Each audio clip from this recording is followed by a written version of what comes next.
So let's go ahead, shall we? Check in with our weather watchers, see how much rain has fallen so far. Totals haven't been impressive, but we need the rain, so we welcome whatever we can get.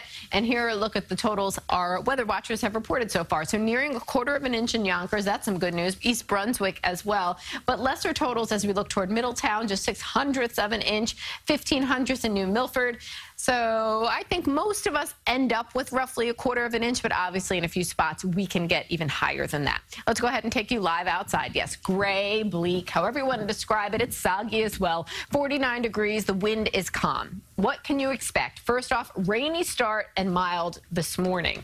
Then we'll be drying out in the afternoon hours, but the rain will linger south and east. I think for the east end of Long Island, for down the shore, we're talking about an exit time for the rain closer to 4 p.m. Period of rain and snow. We're checking this out for the potential late tomorrow, especially south and east of the city. A little bit of a wintry mix may very well affect the evening drive, and then a few snow showers on tap for Tuesday.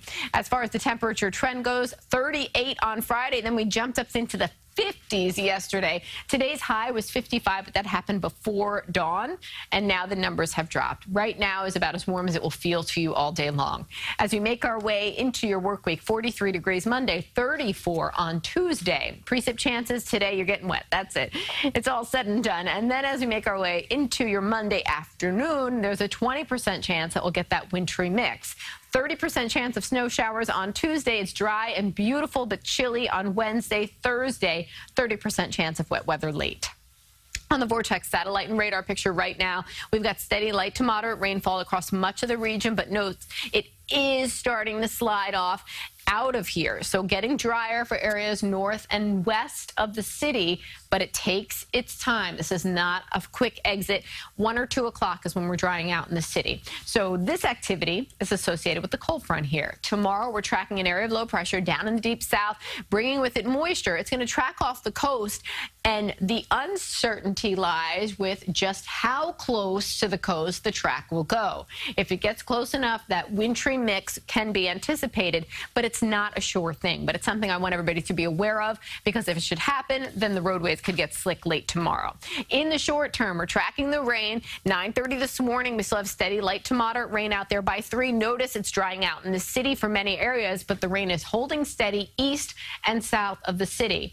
By the evening hours, now we're really drying out for all. Clouds are beginning to break up, and then overnight it's mostly cloudy. Monday morning, it's a dry, bright start. By afternoon, the clouds begin to roll back in as that area of low pressure approaches. This particular model keeps the low completely off the coast. Others bring it closer inland, and then we'll see that wintry mix. Today, morning rain will linger south and east of the city through late afternoon.